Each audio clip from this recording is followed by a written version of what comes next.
Olá, estamos no ar com o Em Discussão e no programa de hoje a gente vai falar sobre um projeto de lei que dispõe sobre a comunicação pelos condomínios residenciais aos órgãos da segurança pública de ocorrências ou de indícios de violência doméstica e familiar contra a mulher, criança e idoso. Esse é o tema do Em Discussão de hoje, que já está no ar.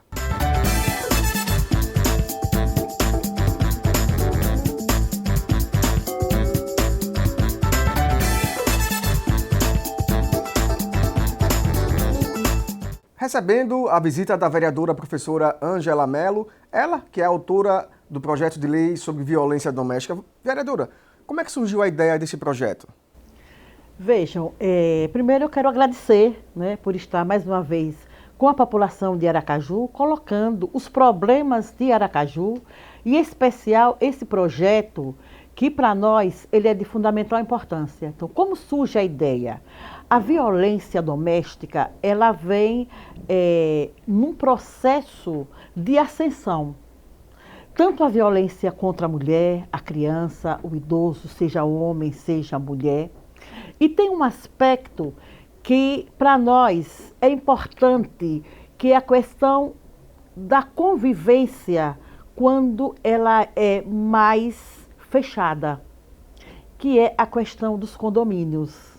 Quando você mora em rua, casa que é aberto, você tem mais esse olhar para dentro da casa do seu vizinho, do seu amigo ou do conhecido, ou você tem a notícia. Então, quando você mora na rua, as ações, elas parecem que são mais abertas, mais evidentes. Nos condomínios ela é fechada, mas a gente sabe que existe a violência contra a mulher, contra a criança, o idoso. E foi nesse sentido, para que as pessoas fiquem mais protegidas, que nós pensamos nessa propositura que está em andamento aqui na Casa Legislativa, já no seu trâmite final, e que para nós ela é muito importante para coibir a violência. Nós sabemos que nesse período de pandemia, a violência também ficou mais latente. Mais feminicídios, mais estupros, mais as formas de violência, porque não é só a violência física, mas tem a violência física, a violência patrimonial, aquela violência simbólica, que é psicológica. São várias formas de violências e que, se nós tivermos uma legislação que proteja as pessoas, acredito que isso facilita muito coibir esse processo de violência na sociedade. E esse projeto é justamente para isso, Ele obriga o condomínio a informar qualquer incidência ou suspeita de violência doméstica às autoridades competentes, Sim. Aí entra a pessoa que é fundamental, que é quem administra os condomínios ou o condomínio, que sabe que ocorre, muitas vezes sabe as ocorrências que existem, mas também muitas vezes ficam de mãos atadas.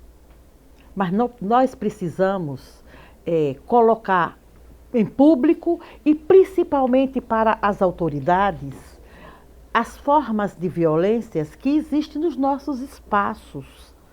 Nós não podemos compactuar com violência. Qualquer tipo de violência, não podemos compactuar com isso. Ora, então como é que agora eu, síndica do meu condomínio, síndico, eu vou fazer?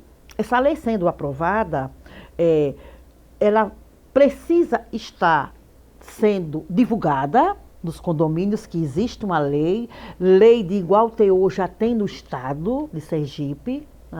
Tramitamos praticamente junto as duas, mas lá no estado, na Assembleia Legislativa, ela foi aprovada primeiro. Aqui nós já estamos em fase de terminar isso, o prefeito Edivaldo Nogueira sancionar e os condomínios tomarem ciência e colocar nas áreas livres do condomínio. coloca no elevador, na porta, coloca próximo à piscina, nas áreas do condomínio que existe uma legislação e que agora o síndico ou a administradora, ela tem a obrigação de informar as violências que acontecem. Lógico que a pessoa precisa ter o conhecimento da violência. Mas como é que eu posso fazer? Bom, eu posso informar o síndico que o meu vizinho, né, tem um comportamento violento. Eu posso informar o síndico que uma criança está sendo maltratada. Eu posso informar o síndico que um idoso, né, uma idosa está sendo maltratada. Então, são essas formas de violência. E o síndico ficar agora, a síndica, ficar de olho. Né? Porque agora ele é protegido por lei. Ele pode fazer isso. Eu entendo que, com ou sem lei, nós precisamos denunciar as formas de violência. Todas. Mas com uma legislação, acredito que as pessoas ficam mais também protegidas ao denunciarem. E hoje em dia, nos condomínios de hoje, é fácil identificar esse tipo de violência porque a gente ouve tudo. É como se a gente estivesse dentro do apartamento. Qualquer barulho a mais, a gente já liga o radar, né? É verdade. Hoje, até pela lógica do capital, né, as cidades elas ficam cada vez mais verticalizadas. Né? Eu sou uma jovem de quase 66 anos, então cheguei em Aracaju com 9, eu vivi uma Aracaju horizontalizada. Né? A minha infância, adolescência era um Aracaju horizontalizada, que a gente sabia o que acontecia na casa. Então, eu me criei no 18 do Forte. Depois fui morar no Médici, num conjunto chamado Conjunto Residencial, no Médici. Né? Hoje eu moro na Aruana, sempre casa. Então, numa cidade horizontalizada, você sabe do que acontece ao seu redor. Numa cidade verticalizada, né, é mais difícil. Mas o que acontece hoje? A cada vez mais, a lógica do capital, ela vai diminuindo os espaços. Então, eu tenho os apartamentos que são colados um no outro. Então eu ouço o que acontece na casa do meu vizinho. É tanto que se a gente tira uma cadeira do lugar, embaixo você incomoda. Né? Se você fala mais altinho ou em cima, você incomoda. Tá? Então hoje nós sabemos, até pela essa lógica perversa do capital, que vai diminuindo os espaços, o que acontece. Agora, nós precisamos subverter essa lógica, subverter essa ordem. Bom, eu sei que no meu vizinho, na minha vizinhança, ou no prédio ao lado, está acontecendo, ou que a pessoa pode fazer isso, pode ligar. Né? Tem vários números de disque denúncias que você pode chamar as autoridades, mas o síndico, a síndica, quem administra, ela tem um papel fundamental. Né? E para garantir que essa lei saia do lugar, a senhora fez questão de colocar no texto, no corpo da lei, caso o condomínio não identifique, primeiramente ele será advertido e se persistir, uma multa. Né? É uma forma de garantir que a lei seja cumprida. Sim. Nós temos o Brasil é um país que tem uma legislação vasta e uma legislação de proteção também vasta. Né? Nós temos o ECA, né, que é o Estatuto da Criança e do Adolescente, que protege. Nós temos o Estatuto do Idoso, que protege. Né? Nós temos a Lei Maria da Penha, que protege também a mulher, né? Principalmente contra essa violência doméstica contra a mulher, que às vezes termina no feminicídio. Então a gente tem uma legislação vasta e reconhecida nacionalmente. Bom, mas no Brasil também tem uma cultura de lei já nascer morta. E é nesse sentido que a gente faz uma amarra, né? Que é a multa. E o brasileiro tem o costume de que só respeita a lei quando dói no bolso. Né? Exatamente, é isso que eu ia complementar. Né? Infelizmente, nós temos uma cultura que, no meu entendimento, é uma cultura perversa, porque ela não é humana. Né? Tocou no bolso, as pessoas vão e cumprem. Por que não tocar na mente? Né? Ou como diz, né, o coração sente, né? Mas é a mente que manda para ele. Né? Por que não agir de uma forma afetiva, de uma forma humana? O que eu não quero para a minha família, o que eu não quero para mim, eu não quero para o outro. Né? Então, vamos fazer essa discussão educativo. Eu sempre entendo que todo processo é um processo educativo. Né? Como se eu não puder fazer isso por esse processo educativo, vamos fazer pelo bolso. E por falar em processo educativo, a senhora ainda colocou que a multa ela deve ser revertida para programas de proteção aos direitos da mulher, criança, adolescente e idoso. É uma forma de reforçar o combate a essa prática. Isso, porque a multa, ela não é uma multa pela multa, ela tem uma função social. Né? Qual é essa função social? Veja, se o que está no corpo da lei, né, se não é cumprido, nós vamos multar em todo o processo. Processo de advertência, né, ele tem todo um processo. Olha, todo o processo não foi cumprido, então vamos fazer o que diz que dói no bolso. Não gosto da palavra, mas é isso, o que dói no bolso. Bom, sendo multado, a multa vai para onde? A multa vai para o condomínio? Não. A multa será revertida em benefício exatamente das pessoas que estão sendo vulnerabilizadas nesse momento, que é a criança, o adolescente, a mulher, o idoso, a idosa. Então a multa ela tem também uma função educativa. A multa ela não é na lógica do capital, na lógica do Multar economicismo, multar por multar. Não, ela é uma multa que ela é educativa e ela tem uma função que é em benefício, entre aspas, porque quem sofre violência não é um benefício, mas acontecendo para ações de interesse dessas categorias. Estamos conversando com a vereadora professora Ângela Mello, ela que é autora do projeto de lei que dispõe sobre a comunicação pelos condomínios residenciais aos órgãos da segurança pública de ocorrências ou de indícios de violência doméstica e familiar contra a mulher, criança e idoso. Vereadora, como é que foi a discussão aqui no parlamento? Como é que os colegas receberam a ideia desse projeto? Veja, esse projeto, inicialmente, as pessoas tiveram algum receio de discuti-lo. É tanto que eu fiz, na Comissão de Justiça, fiz uma discussão grande, ele veio para plenário, eu recorri, tá? E aí ele foi aprovado. A partir dessa aprovação, nós fomos dialogando com os nossos pares para mostrar que o projeto ele é de interesse social. Ele é de interesse social exatamente porque, já falei atrás, que a violência, infelizmente, ela anda num processo, parece-me que rápido, né? Em vez da gente barrar a violência, e a pandemia veio nos mostrar isso, né? Que todas as pesquisas que nós temos feitos nesse período de pandemia, a violência doméstica aumentou consideravelmente. Inclusive, na própria justificativa do projeto, a senhora colocou dados do Datafolha feitos pela ONG Fórum Brasileiro de Segurança Pública,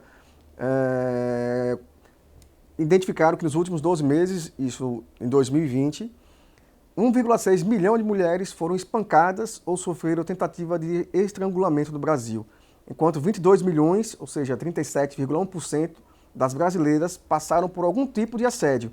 E desse valor, 42% foi no ambiente doméstico. Veja como isso quer dizer, é importante para a gente justificar o projeto, né? Mas a gente vê de uma forma negativa, né? Porque nós trabalhamos hoje muito positivo e o negativo, não o bem e o mal. Né? De uma forma negativa, esse avanço da violência doméstica. E nós vamos ver que, na grande maioria, acontece com as mulheres. Se vamos fazer um recorte de etnia, nós vamos ver que as mulheres negras, elas sofrem mais violência. Veja, todo processo, todo estudo, no meu entendimento, na nossa avaliação, precisa ser feito esse corte. Quando eu falo da violência no geral, nós temos um número maior de mulheres. Quando eu falo de mulheres, quando eu faço recorte de gênero, nós vamos ver que dentro desse recorte, as mulheres negras, as crianças negras são mais violentadas. E aí a gente vai buscar, né, vai indagar para buscar a contestar. Nós não contestamos os dados, na realidade, os dados vêm afirmar ou reafirmar um estudo e um olhar que nós temos da cidade. Por que as mulheres negras? As mulheres negras estão onde? Na periferia. Na periferia, nós temos um avanço estúpido da miserabilidade. Então, nós vamos ter esse olhar, né? Porque o homem negro ele é mais violento. Não é isso. É que a miséria está lá. O desemprego está lá. Afeta diretamente a ele. Né? Afeta diretamente a casa, o seu espaço de moradia. Tá? E é nesse sentido que a gente tem esse olhar para que nós possamos propor políticas públicas. Vou falar aqui, políticas públicas de renda básica. E quando a gente fala de renda básica, eu não falo de renda básica emergencial. Eu falo de uma renda básica permanente, que dê dignidade às pessoas, às crianças. Né? Aí é o olhar para que a cidade ela proporcione uma melhor condição de educação pública, trabalhando creche, a educação infantil, que é creche pré-escola, e até o ensino fundamental.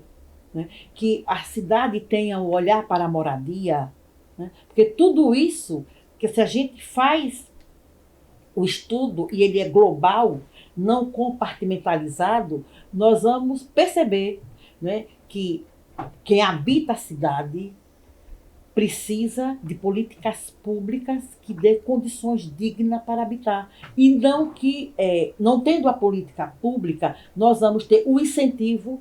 Porque a violência, eu dizer assim, seja violento. Não. A violência é a consequência de um processo desumano, um processo socioeconômico, né, que habita a cidade, que permeia a cidade e que interfere diretamente na vida das pessoas. Daí a importância do legislativo, né, e do diálogo com o executivo para que o executivo proponha efetive essas políticas públicas que a gente possa diminuir. O que nós queremos é acabar, né, com a violência. Mas aí você pode me perguntar, então, professora Ângela, e nos ambientes que economicamente as pessoas são abastardas? Né? Por que é que tem violência? Né? Esse processo educativo, a violência existe também como uma consequência da formação socioeconômica nossa do patriarcado, né? Que o homem tinha o domínio sobre a mulher, sobre a criança, sobre o idoso. Veja, eu disse a você que eu sou uma senhorinha jovem de 66 anos, vou fazer esse ano. Mas ninguém tem domínio sobre a minha vida social, econômica, estou falando da minha família. Né? Eu tenho domínio sobre a minha vida. E as mulheres que não têm? Era a mentalidade de que a mulher tinha que ser totalmente submissa ao marido. Né? Exatamente. Não só ao marido, veja, primeiro ao pai, depois ao marido, e depois, quando chega numa certa idade, uma senhorinha assim como eu, já deveria estar, fosse a minha avó, na minha idade, estava na cadeira de balanço, né? Cuidando da família, que era esse conceito de cuidar. Hoje nós temos um outro conceito, né, da participação da mulher ativa na vida econômica, na vida social. Então, uma senhora, e aí essa mentalidade patriarcal ainda existe, que as mulheres, ao se aposentarem, né, os filhos, os netos, os maridos querem tomar conta da sua vida econômica. Daí vem também uma outra forma de violência que está permeada dentro desse ambiente que a gente fala, que é o ambiente dos condomínios. Inclusive, a senhora coloca aqui que os idosos entre 2017 e 2018 sofreram mais de 37 mil casos de violência, 38% deles por negligência, 26% violência psicológica e quase 20% abusos financeiros e patrimoniais. Um número alarmante, né? Muito alto. Então, o que é esse abuso financeiro e patrimonial? Veja, eu tenho a minha aposentadoria. Ela me pertence. Mas, nesse contexto cultural do patriarcado, né, para que a idosa precisa de dinheiro? Dá para o filho, dá para o neto. Então, tem deles que tomam empréstimo. E eu vou colocar casos, vou colocar exemplos, como fui por 6 anos presidenta do maior sindicato desse estado, que é o Sindicato dos Professores. Muitas vezes a gente atendia professoras que estavam endividadas, muitas com 2 vínculos, exatamente porque era um empréstimo para o filho, empréstimo para o neto. Né? Como que a gente poderia resolver até a margem de consignação, porque a família queria mais. Isso é violência. Né? E a pessoa fica numa marra psicológica, porque entende que é papel dela proteger a família, cuidar da família, mas às vezes esquece que primeiro eu preciso cuidar de mim. Primeiro a minha proteção. Nada contra que a gente distribua. Sou socialista, tá? Quase uma comunista, chegando lá. Que a gente distribua com os nossos e com quem não tem. Mas primeiro eu preciso cuidar de mim. Cuidar de mim. Né? Cuidar da minha autonomia. Quando eu falo cuidar de mim, é da minha autonomia, da minha liberdade, da minha saúde mental, para que eu, estando bem, eu possa agora repartir, compartilhar, socializar com os outros. Agora, não pegar o fruto do meu trabalho, né, a minha aposentadoria, e chegar o marido, ou o filho, a filha, tanto não importa o gênero, e dizer, agora o seu cartão é meu. Né? E me dê a senha, que eu vou cuidar. Não, isso é uma violência profunda. E vai aumentando, em vez de diminuir. Por isso a importância de ter legislações que protejam essas pessoas. Porque uma coisa é quando nós não temos mais uma saúde mental para gerir os nossos bens. Mas enquanto a gente tiver com 100 anos, 200, chegarmos lá, vamos fazer isso com a nossa autonomia, com a nossa independência e liberdade. Estamos conversando com a vereadora a professora Ângela Mello, ela que é autora do projeto de lei que dispõe sobre a comunicação pelos condomínios residenciais aos órgãos da segurança pública de ocorrências ou de indícios de violência doméstica e familiar contra mulher, crianças e idosos. Vereadora, como é que foi a construção desse projeto? A senhora chegou a conversar com os órgãos de proteção? Como é que foi a construção do projeto? Veja, todo projeto nosso, nós partimos de ideias, né? E ideias que a gente vai conversando e ideias que nós vamos também pesquisando. Então, se você já falou na justificativa que ele tem índices, né? Índices de violência contra a mulher, índices de violência contra o idoso, a idosa, e a conversa com as pessoas. Nós constituímos um mandato, que a gente chama de mandato democrático e popular, que nós temos uma série de entidades, de pessoas que discutem conosco. Se você me entrevistou, foi você, no Paulo Freire. Isso. Né? O Paulo Freire, se você vê a justificativa dele, ele é uma justificativa feita por mãos de professores e professoras, e com os nomes das pessoas que vão dando seus depoimentos da importância deste homem para a educação brasileira, sergipana e aracajuana. Esse projeto nós discutimos com quem? Discutimos com a nossa assessoria, discutimos com as pessoas que trabalham na infância, com as pessoas que trabalham com idosos, né? E fomos para as pesquisas. O projeto é interessante? É. Então, se o projeto é interessante, vamos à pesquisa para que, na justificativa, na necessidade, nós possamos também discutir aqui na Casa Legislativa, como fizemos, e o projeto, que já está em seu trâmite final, ser colocado na prática, como lei. Foi uma construção em conjunto com vários segmentos da sociedade, inclusive com os órgãos de proteção. Isso, com as pessoas, né, dos conselhos. né, que a gente tem esse diálogo, porque nós fazemos um mandato, como eu disse, que, vou dar um exemplo, nós fizemos planejamento, né? Nós fizemos um planejamento, a princípio, com assessoria para ver se 2021, o que é que faltou de 2021 para a gente jogar para 2022. Depois nós fizemos uma análise de conjuntura com todo esse pessoal que nos apoia. Aí voltamos para eles, tá, com as propostas, e agora nós estamos sistematizando para voltar para as pessoas. Porque é assim que a gente pensa construir essa discussão, esse olhar da cidade. O olhar da cidade é o olhar da vereadora? É. Mas a vereadora não tem o olhar sozinho, né? Ela tem o olhar do outro, a necessidade do outro, a necessidade da outra. E aí a gente discute coletivamente e a partir dessa discussão coletiva saem os projetos. E são como projetos como esse que o Poder Legislativo reafirma que está atento às necessidades da população e que está ao lado do aracajuano. Sim, né? A pessoa, veja, habitar uma cidade nem sempre é escolha. Não é? Você faz as escolhas pela necessidade. Né? Eu vim para Aracaju porque eu fui transferida no trabalho, eu sou funcionária pública federal, vim para cá. Eu vim para Aracaju porque entendi que Aracaju tem as condições socioeconômicas para a minha sobrevivência. Bom, mas quando a gente chega aqui, nós vamos ter o olhar da cidade. E a cidade, quando a gente fala da cidade, as pessoas, as instituições que têm esse papel, elas precisam estar dialogando com as pessoas. Ou quem representa, ou com a pessoa diretamente. Eu vou dar mais um exemplo. Eu estava caminhando aqui nas imediações da Câmara e tem um prédio aqui que é um sanitário público.